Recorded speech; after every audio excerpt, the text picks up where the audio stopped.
All right, friends, today we are in Luke chapter 13. We're reading the whole thing, but I'm going to hone in on just a small piece of it. You can go ahead and look at that. We're going to be in verses 18 through 21 in just a second. But first, I want to hit a couple other things real quick.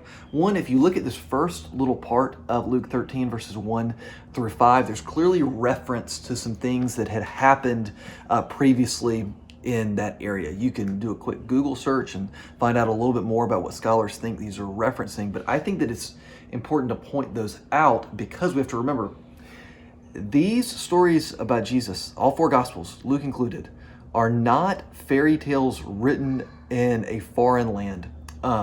These are real stories about real people in a real place. And just like if 2,000 years from now, people were reading a newspaper article from today, they would read that article and that article would reference things that everybody today knows about, but the people 2,000 years from now just simply will not know about. So here, the author of Luke is referencing some things that he just assumes that his readers know about, but we 2,000 years later don't. A lot of times we can figure those things out, but in this case, there's still some mystery around what exactly these events are. But again, that kind of stuff reminds me, these are not fairy tales. This is an account of real things that happened to real people in a real place. Here's the second thing. Somebody had emailed me this week about some of the stuff last week about demon possession. And we didn't really hit on that in the Bible study, but last summer I preached on a passage similar to these in Matthew, and you can go back and check that out. The sermon's called, if you just go to the HPMC website, you can search for it. It's just called Get Out of My House. That's what it's called. So you can check that out if you want to know more about kind of what's happening there. Okay, so let's look at these verses 18 through 21. He said, "Therefore, what is the kingdom of God like?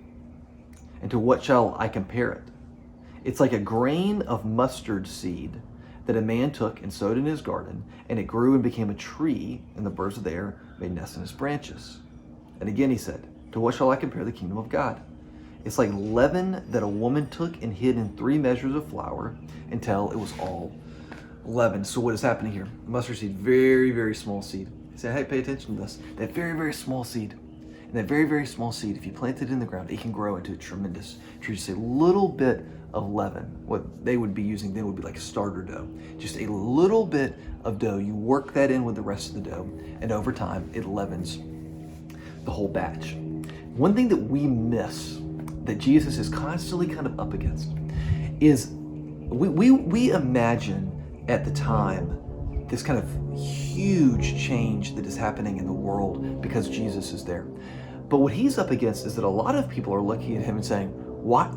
If you're the Messiah, if you are who we're beginning to believe that you are, why are we not seeing more? Why is there not more change?" I mean, they're seeing the miracles and they're seeing that, but they're almost all on the micro level. Where's the macro level change? Why are the Romans still here? Why are the corrupt religious leaders still in power? Why is there not bigger, more sweeping change?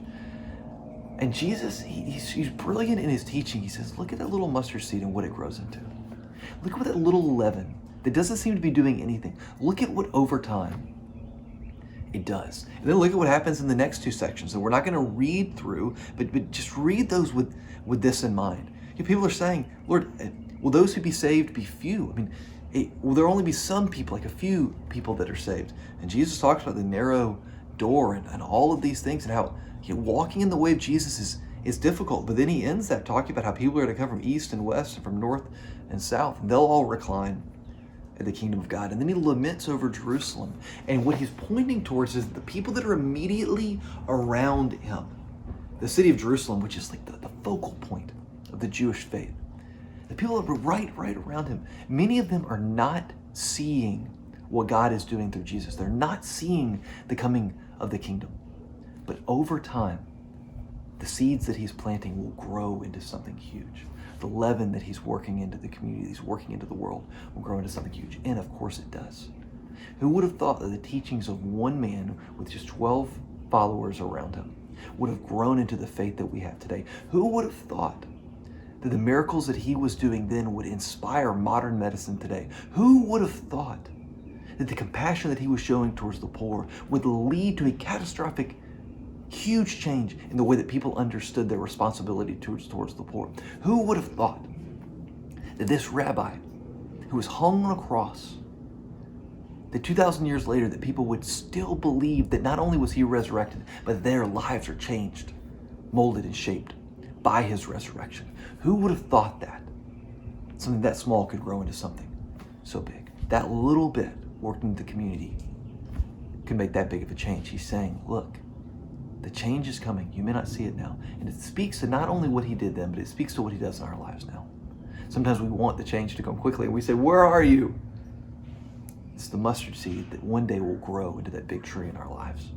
The little bit of leaven that will end up changing everything. It's true in our lives on a micro level, and it's true in the world on a macro level, and you get to be a part of that. You're a part of that tree still growing. You're a part of that leaven still changing the community. So keep it up, friends. Keep up your reading, and we'll see you next time.